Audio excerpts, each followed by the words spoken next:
से पहले आपने ऐलान कर दिया है कि अगर आपकी जो डिमांड्स है वो नहीं सरकार ने मानी तो फिर इलाके में नहीं घुसने देंगे। उम्मीद यही करते हैं हम भी कि जल्द से जल्द सरकार और आपके बीच बातचीत हो और इस समस्या का समाधान हो। सरकार की तरफ से ऐलान भी किया गया कि तनख्वाह जो है, मानदेय जो है वो बढ़ाया जा रहा है और लागू भी कर दिया गया है। कहा जा रहा है कि जो अगली बार सैलरी आएगी वो बढ़कर आएगी। दिल्ली में पिछले 1 महीने से 22,000 आंगनबाड़ी कार्यकर्ता धरना दे रही हैं, विरोध प्रदर्शन कर रही हैं और लगातार अपनी मांगों को उठा रही हैं। इस बीच सरकार की तरफ से भी ऐलान किया गया कि आंगनबाड़ी जो कार्यकर्ता हैं, जो महिलाएं हैं, उनकी तनख्वाह को बढ़ाया जाएगा। लेकिन इस सब के बावजूद अभी तक जो आंगनबाड़ी महिलाएं हैं वो धरना स्थल से नहीं उठी हैं। उनका लगातार धरना जारी है, आंदोलन जारी है। और इसी मुद्दे पर बातचीत करने के लिए हमारे साथ अब जुड़ रही हैं दिल्ली स्टेट आंगनबाड़ी कार्यकर्ता एवं हेल्पर यूनियन की अध्यक्ष शिवानी। शिवानी, बहुत स्वागत है आपका दिल्ली तक पर।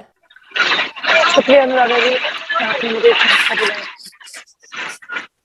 शिवानी, 1 महीना बीत चुका है लेकिन अभी तक जो आंगनबाड़ी महिलाएं हैं वो धरना स्थल से उठ नहीं रही हैं। लगातार आपकी तरफ से आंदोलन किया जा रहा है। सरकार की तरफ से ऐलान भी किया गया कि तनख्वाह जो है, मानदेय जो है वो बढ़ाया जा रहा है और लागू भी कर दिया गया है। कहा जा रहा है कि जो अगली बार सैलरी आएगी वो बढ़कर आएगी। उसके बावजूद क्या आपकी मांगे हैं? क्यों आप अभी सरकार के फैसले के खिलाफ हैं? देखिए, पहली बात तो ये है कि जो बढ़ोतरी हुई है वो नाकाफी है और बहुत ही मजाकिया किस्म की बढ़ोतरी की गई है। इसको सरकार बहुत बढ़ा चढ़ा कर पेश कर रही है कि उन्होंने जैसे कि काफी कोई ऐसा इजाफा किया है जिस पर वो अपनी पीठ बचा सके। जबकि सच्चाई ये है कि दिल्ली के अलावा बहुत सारे ऐसे राज्य हैं पूरे देश में जहाँ पर ना सिर्फ जो इन्होंने मानदेय जितना बढ़ाया है उससे ज्यादा मानदेय मिल रहा है, बल्कि बाकी सारे बेनिफिट्स भी मिल रहे हैं। तो एक बात तो ये है कि इन्होंने पूरे मसले को ही मानदेय बढ़ोतरी तक सीमित कर दिया है और वो मानदेय बढ़ोतरी भी नाकाफी है। दूसरा मसला ये है, और जो ज्यादा गंभीर मसला है, कि जो union Delhi state anganwadi workers and helpers union Delhi के आंगनबाड़ी कर्मियों की एकमात्र प्रातिनिधिक यूनियन है, एकमात्र वास्तविक यूनियन है, जो जमीन पर 31 जनवरी से इस हड़ताल को चला रही है, सरकार उससे वार्ता नहीं कर रही है।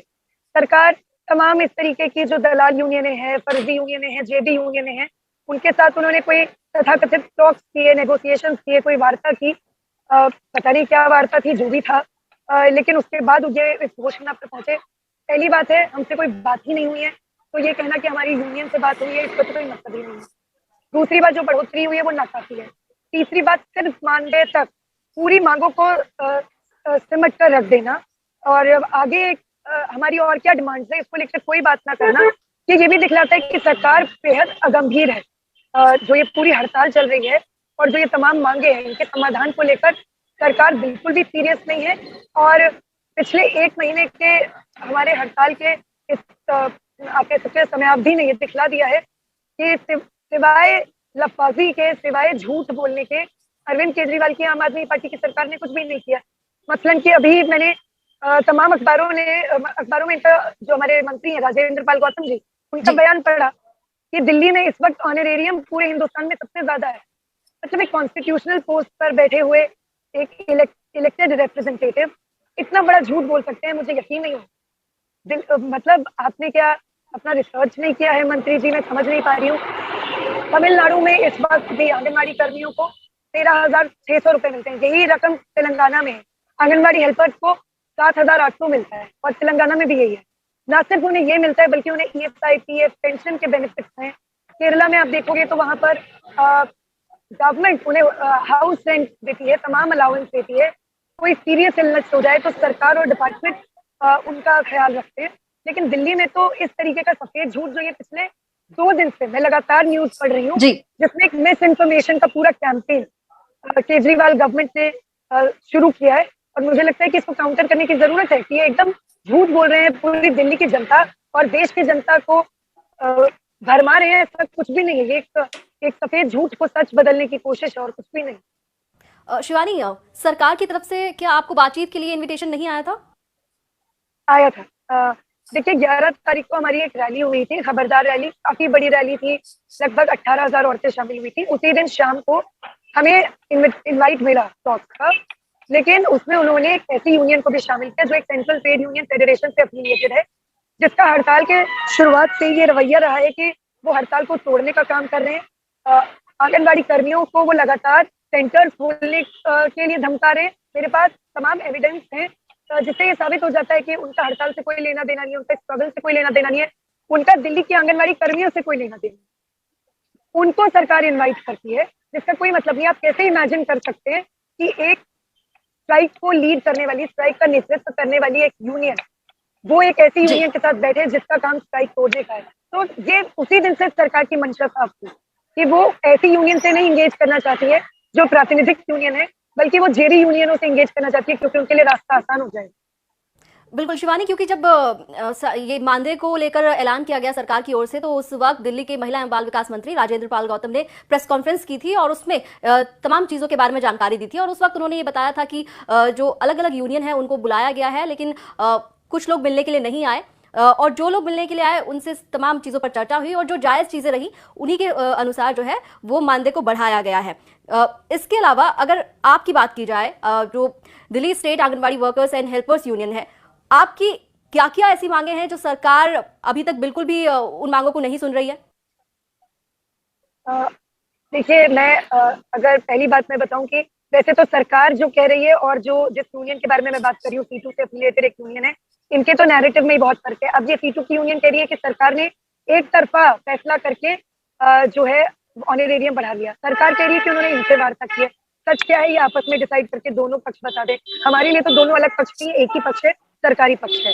जहां तक हमारी यूनियन का सवाल था, हम शुरू से ही कह रहे थे कि आंगनबाड़ी कर्मियों का जो वर्कर्स है उनका मानदेय 25,000 और हेल्पर्स का मानदेय 20,000 किया जाए। हमने ये डिमांड स्टिपुलेट की है। ऑब्वियसली नेगोशिएशन होते हैं, वार्ता होती है, तो उसमें आप बातचीत करके कॉमन ग्राउंड पे पहुंचते हैं। जो हमने डिमांड स्टिपुलेट की थी वो पहली डिमांड ये थी। दूसरी डिमांड हमने जो रेज की है वो ये है कि सेंट्रल गवर्नमेंट ने, मोदी गवर्नमेंट ने 2018 अक्टूबर में 1,500 और 750 रुपए की वृद्धि का ऐलान किया था। लेकिन ताज्जुब की बात है, पूरे ही हिंदुस्तान में ये मानदेय कहीं पर नहीं आया, ये इंक्रीमेंट कहीं भी लागू नहीं है। तीसरी डिमांड जो हम रेज कर रहे हैं वो ये है कि आप आंगनबाड़ी कर्मियों के कामों को रिकॉग्नाइज करो, उनकी सर्विस को रिकॉग्नाइज करो, उन्हें कर्मचारी का दर्जा दो, उन्हें वो सभी सुविधाएं, वो सभी बेनिफिट्स दो जो किसी भी कर्मचारी को मिलते हैं। चौथी मांग जो हम रेज कर रहे हैं वो ये है कि आंगनबाड़ी के पूरे प्रोजेक्ट है, जो ये आईसीडीएस स्कीम है, इसमें एनजीओ की घुसपैठ को खत्म किया जाए, क्योंकि ये एनजीओ जो है पूरे स्कीम में घुस के न सिर्फ आंगनबाड़ी कर्मियों पर निगरानी रखने का काम करते हैं, बल्कि एक तरीके का पूरा राजनीतिकरण का काम भी करते हैं। इसके अलावा जो नई शिक्षा नीति मोदी सरकार लेकर आई है उसकी भी हम मुखालफत कर रहे हैं कि वो न सिर्फ स्टूडेंट्स और टीचर्स और एकेडमिक सर्कल्स के खिलाफ है, बल्कि आंगनबाड़ी कर्मियों के भी खिलाफ है। आंगनबाड़ी सेंटर्स में जो खाना बढ़ता है उसकी गुणवत्ता बढ़ाई जाए, इंफ्रास्ट्रक्चर पे सरकार पैसा खर्च करे। जैसे स्कूल के स्ट्रक्चर्स परमानेंट होते हैं, क्यों नहीं सरकारें आंगनबाड़ी सेंटर्स के जो बिल्डिंग्स हैं उनको परमानेंट बनाए।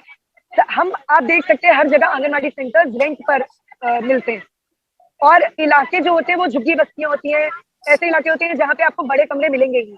तो लगातार वर्कर्स हेल्पर्स में प्रेशर बनाया जाता है कि आप ऐसे कमरे ढूंढो जहाँ पे आप आंगनबाड़ी खोल सको, जो वहाँ पॉसिबल ही नहीं है। तो सरकार को परमानेंट स्ट्रक्चर्स बनाने चाहिए। तो ये कुछ मांगे हैं जो हम 31 जनवरी से नहीं, हम पिछले लंबे समय से मांगों को उठा रहे हैं। मैं आपके चैनल के माध्यम से ये भी बताना चाहती हूँ कि हड़ताल करने के लिए हमें मजबूर किया गया है, क्योंकि 7 सितंबर 2021 पिछले साल हम लोगों ने एक दिन की हड़ताल की थी और हमने एक रैली निकाल के दिल्ली सचिवालय का घेराव किया था। जब राजेंद्र पाल गौतम जी जो ऑनरेबल मिनिस्टर हैं उनसे हमारा एक डेलीगेशन मिला, उन्होंने हमें कहा 1 हफ्ते के भीतर आपकी मांगों का हम संज्ञान लेंगे और कार्रवाई करेंगे। आज तक वो 1 हफ्ता पूरा नहीं हुआ है, और उसके बाद हमने 6 जनवरी को इस साल फिर एक दिन की हड़ताल की। जब सरकार ने कोई सुनवाई नहीं की, हमारे पास कोई रास्ता नहीं बचा था, कोई ऑल्टरनेटिव नहीं था, और तब मजबूरन हमने 31 तारीख से इंडेफिनिट स्ट्राइक की घोषणा की। तो आज अगर दिल्ली के लोगों को परेशानी हो रही है, और मैं समझ सकती हूँ, जाहिर तौर पर परेशानी हो रही होगी, तो इसलिए अरविंद केजरीवाल सरकार का घमंडी और जो अड़ियल रवैया ये जिम्मेदार है। और Delhi state anganwadi workers and helpers union आज भी सरकार को ये कह रही है कि आप एक बायलैटरल टॉक के लिए यूनियन को इनवाइट करें, एक सम्मानजनक समझौते पर पहुंचे, और हड़ताल को खत्म करने के लिए आप कोई सकारात्मक प्रक्रिया को चालू करें।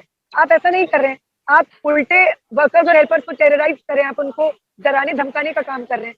अभी मैं आपको बताना चाहती हूँ, 25 तारीख को हमारी 30 वर्कर्स को जो हड़ताल में शामिल है उनको शो कॉज नोटिस दिए गए, उनको टर्मिनेशन की धमकी दी जा रही है। और ये नोटिस किसकी तरफ से आ रहे हैं? Department women and child development department के डेप्यूटी, पहला नोटिस उनके ज्वाइंट डायरेक्टर है नवलेंद्र कुमार सिंह, उनकी तरफ से आया है 23 फरवरी का। दूसरा नोटिस 30 लोगों के नाम आया है 25 फरवरी को, जिसमें डिपार्टमेंट के डेप्यूटी डायरेक्टर है RS रोहिल, उनकी तरफ से वो धमकी का पत्र आया कि आपकी सर्विसेज क्यों ना टर्मिनेट की जाए। तो आप वर्कर्स को उनके जो जनवादी अधिकार है, संवैधानिक अधिकार है, उनको अमल में लाने से रोक रहे हैं, तो गैर कानूनी काम तो आप कर रहे हैं। जी शिवानी, एक और चीज आपने कहा कि आप चाहते हैं कि जो आंगनवाड़ी कार्यकर्ता हैं उनके काम को मान्यता मिले और उनके काम को पहचाना जाए, लेकिन अगर आपने राजेंद्र पाल गौतम की प्रेस कॉन्फ्रेंस सुनी हो तो उसमें उन्होंने एक चीज का जिक्र किया, वर्किंग आवर्स का। उन्होंने कहा कि 4 घंटे काम करते हैं, 3.5 घंटे काम करते हैं, 5 घंटे काम करते हैं, तो उन्होंने वर्किंग आवर्स का भी जिक्र किया उसमें। जी, ये देखिए, ये एक बहुत बड़ा मिसकंसेप्शन है कि वर्किंग आवर्स से कर्मचारी के दर्जे का कोई रिश्ता होता है। ऐसा कोई रिश्ता नहीं है। कहीं पर भी लेबर लॉज में, सर्विस रूल्स में ये कहीं पर भी स्टिपुलेटेड नहीं है कि वर्किंग आवर्स से आपका एम्प्लॉय स्टेटस क्या होता है। तो सरकार बेसिकली पूरे देश और दिल्ली की जनता को गुमराह करने का काम कर रही है। जब दूसरी बात, अब इसके हम प्रैक्टिकल पहलू पे आते हैं कि क्या वाकई में आंगनवाड़ी कर्मी 3 घंटे या 4 घंटे काम करते हैं? नहीं, ये फैक्चुअली गलत है। ये तथ्यात्मक तौर पर एकदम गलत बात बोली जा रही है, झूठ बोला जा रहा है।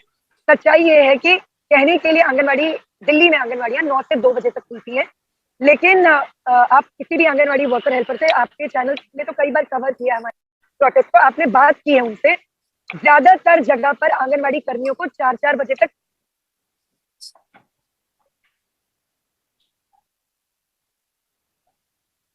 उनको जो है फॉर्म, चाहे वो PMMBY के फॉर्म, तो आधार का काम हो, पेंशन का काम हो, वो उनको 4-4 बजे तक, 5-5 बजे तक करना पड़ता है।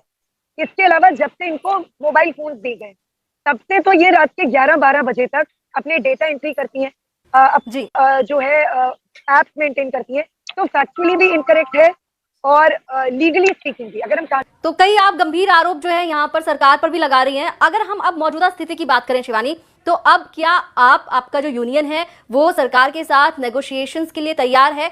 इस वक्त अगर हम आपसे बात करें तो दिल्ली तक के मंच के जरिए आप सरकार से क्या कहना चाहेंगी? मैं सरकार से बस एक ही बात कहना चाहती हूँ, पहली चीज कि ये एक जनवादी प्रक्रिया का हिस्सा है कि जो वास्तविक प्रातिनिधिक यूनियन है उसको मान्यता देते हुए आप उसको वार्ता के लिए, 2 पक्षीय वार्ता के लिए इनवाइट करें। इसमें किसी भी थर्ड पार्टी को इन्वॉल्व करने का कोई मतलब ही नहीं बनता है। हम बिल्कुल वार्ता करना चाहते हैं, हम बिल्कुल चाहते हैं कि एक समझौते पे हम लोग पहुंचे, एक सम्मानजनक समझौता जो हमारी वर्कर्स हेल्पर्स को भी मंजूर हो, इस समझौते पे पहुंचे और बहुत ही पीसफुली मामले का समाधान हो।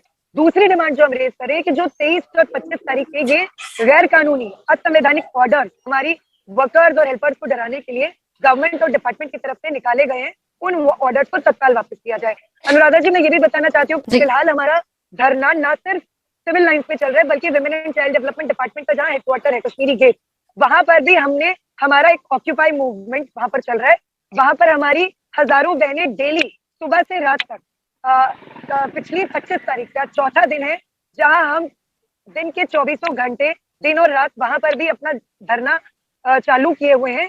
और हम देख रहे हैं कि सरकार को कोई फर्क नहीं पड़ रहा है। मेरे को ऐसा लग रहा है कि सरकार जो है खुद चाहती है कि इस मामले का कोई समाधान ना हो, बल्कि अगर कोई भी जिम्मेदार रिप्रेजेंटेटिव होगा तो वो इस मामले का संज्ञान लेते हुए यूनियन को वार्ता के लिए बुलाएगा और 2 पक्षीय वार्ता करके एक समझौते पर पहुंचेगा। तो मेरा तो यही उनको कहना है कि आप जो है आग से खेल रहे हैं, ना खेलें, क्योंकि ना सिर्फ हम अपनी स्ट्राइक को जारी रख रहे हैं बल्कि हम आम आदमी पार्टी के खिलाफ पर्टिकुलरली पूरी दिल्ली में नाक में दम करो अभियान के तहत तमाम दिल्ली वासियों को, तमाम दिल्ली के नागरिकों को इस बात के लिए भी आगाह कर रहे हैं कि ये पार्टी ना सिर्फ आंगनवाड़ी कर्मियों के साथ धोखाधड़ी कर रही है बल्कि आपके साथ भी करेगी, और इस पर कतई भरोसा मत कीजिए और इनका बहिष्कार कीजिए आने वाले निगम चुनावों में, जो कि हम करने जा रहे हैं। हम, हमारे परिवार, हमारे इलाके के लोग, हम नहीं इनकी पार्टी को एंटरटेन करेंगे और इनको, इनके प्रत्याशियों को हम अपने इलाकों में नहीं आने देंगे जब तक कि ये इस मामले का संज्ञान लेते हुए यूनियन से वार्ता नहीं करते हैं।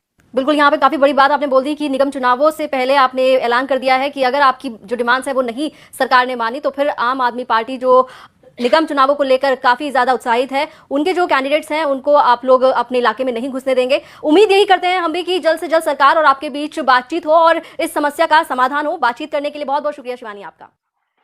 शुक्रिया।